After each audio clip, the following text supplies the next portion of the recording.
मेरे जन्मदिन के कार्यक्रम को ना मान करके इस कार्यक्रम का, इस दिन का नाम आप शिक्षक दिवस रखें। तो हमेशा से ये शिक्षक दिवस के रूप में मनाया जा रहा है। डॉक्टर राधाकृष्णन जी, जैसा कि आपने अभी फिल्म में देखा, बहुत गरीब परिवार के थे और जैसे तैसे उन्होंने अभाव में अपनी शिक्षा पूर्ण की और दर्शन शास्त्र में उन्होंने एमए किया। इसलिए मेरा जो उद्बोधन है वो डॉक्टर राधाकृष्णन जी के व्यक्तित्व को देखते हुए शिक्षा और दर्शन शास्त्र अध्यात्म पर आधारित होगा। ये मैं थोड़ा सा पहले से इंगित करना चाहता हूँ, क्योंकि वो दर्शन शास्त्र के बहुत बड़े विद्वान थे। उन्होंने श्रीमद् भगवद गीता पर भाष्य भी लिखा है, उपनिषदों का उन्होंने बहुत ज्ञान था।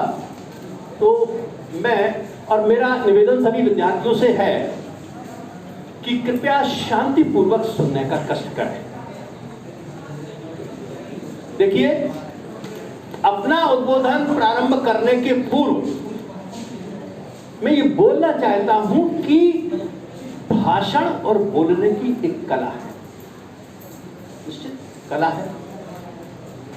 लेकिन मैं एक और बात कह रहा हूं कि सुनने की भी एक कला है। लोग सुनते नहीं, सुनने के लिए खाली होना पड़ेगा। कोई किसी की बात नहीं सुन रहा है। परिवार में भाई की भाई, पति की पत्नी की, मित्र की मित्र की, प्रोफेसर की शिक्षक, विद्यार्थी, सुनना पड़ेगा। और सुनने के लिए आपको खाली होना पड़ेगा। यदि पूर्वाग्रह से प्रेरित होंगे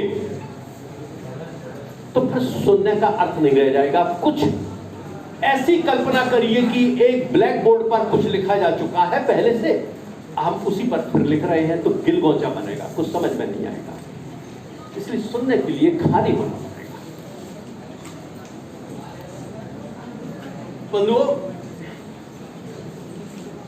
जिस राज्य में शिक्षण व्यवस्था सुचारू रूप से होगी तो समझिए कि उस राज्य में अपराध कम होंगे और व्यक्ति स्वरोजगार होगा।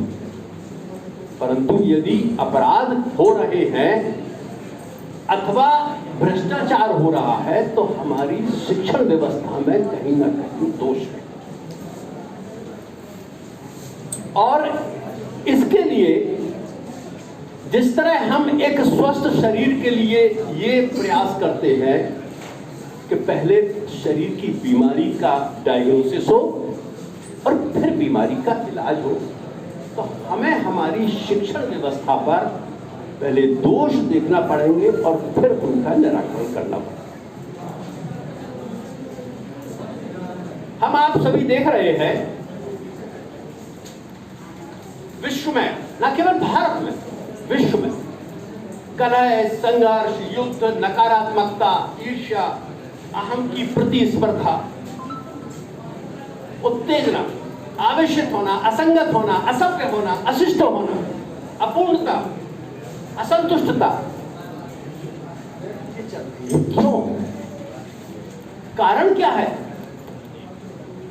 इतना कलहपूर्ण पूरा विश्व क्यों बन रहा है? या तो कहीं ना कहीं हमारे निर्माण में कहीं ना कहीं कोई कमी है या हमारे सोचने में कमी है। इसके अलावा हर व्यक्ति में देख रहा हूं अधिकतर द्वंद्व है, भ्रम है, चिंता है, व्यग्रता है, अवसाद है, असंतोष है, असंतुलन है और क्लेश पनप रहा है। हम अशांत हैं, अंदर से अशांत। हम शांत क्यों नहीं हो पा रहे हैं? पीसफुल क्यों नहीं हो पा रहे हैं? हम आनंद में क्यों नहीं हो पा रहे हैं? और सुख, संतुष्टि, शांति, आनंद, दया, प्रेम भाव, करुणा, सत्कर्म, सद्भावना, क्षमा भाव, मैत्री भाव, सेवा भाव, बैर त्याग, भयहीनता, निशक्तता, निशोक्तता, निश्चिंतता, निस्वार्थता, ये विलुप्त हो रही है। तो कहीं ना कहीं हमारे निर्माण में कोई कमी है, हमारे सोचने में कहीं कमी है। और ये सारे विषय हमारे निर्माण से संबंधित है, अर्थात हमारी प्रारंभिक शिक्षा और हमें जो मिल रही है, कहीं शिक्षा में कहीं ना कहीं दोष हो पा रहा है। मेरा कहना है कि विद्यार्थियों का चरित्र निर्माण भारतीय परिप्रेक्ष्य में होना चाहिए और भारतीय परिप्रेक्ष्य के अनुसार शिक्षण संस्थाओं में अध्ययन किया जाए।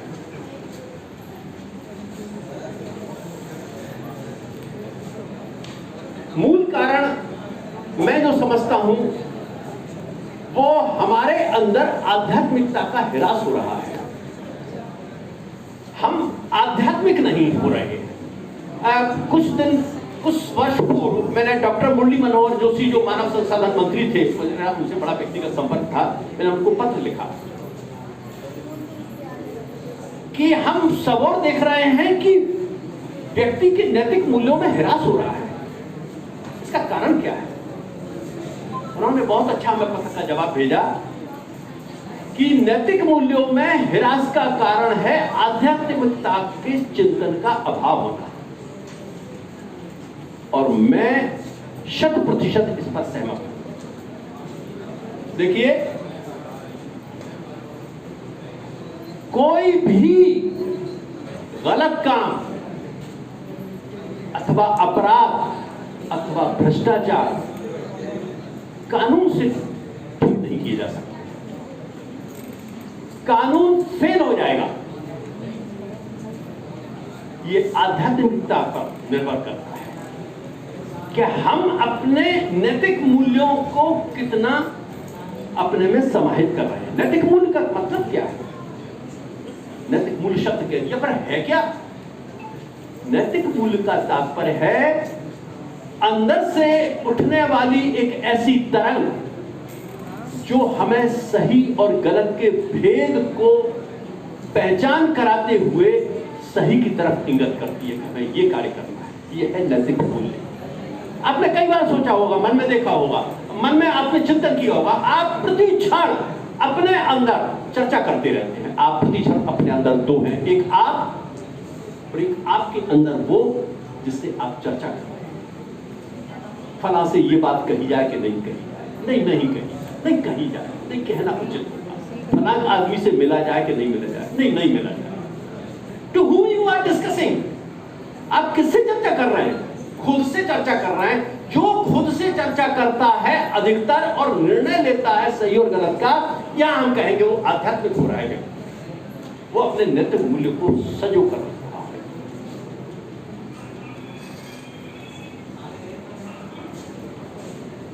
इसलिए ये एक निरर्थक है कि हम कानून और पुलिस के माध्यम से समाज में सुधार ला सकते हैं। ये भय पैदा कर सकते हैं। भय के कारण यदि हम सुधरे हुए हैं, मैं इसे सुधरना नहीं मानता, फिर हम नहीं सुधरे, क्योंकि हम मन के अंदर तो अपराध कर ही रहे हैं। हमारा मानसिक दोष तो हम में है ही। मैं आपको एक बात और कहूंगा, यदि मैं और आगे की बात कर रहा हूं, यदि हम भय के कारण से भगवान की पूजा कर रहे हैं, मैं ऐसी पूजा नहीं मानता। ये फियर ओरिएंटेड पूजा है। भगवान के प्रति आस्था है, इसलिए हम पूजा कर रहे हैं। लेकिन भगवान हम सुरक्षित रहे, हमारा ये काम हो रहा है, इसलिए हम पूजा कर रहे हैं, ये पूजा नहीं। भगवान बहुत कुछ समझता है, जानता है। भगवान सब जानते हैं।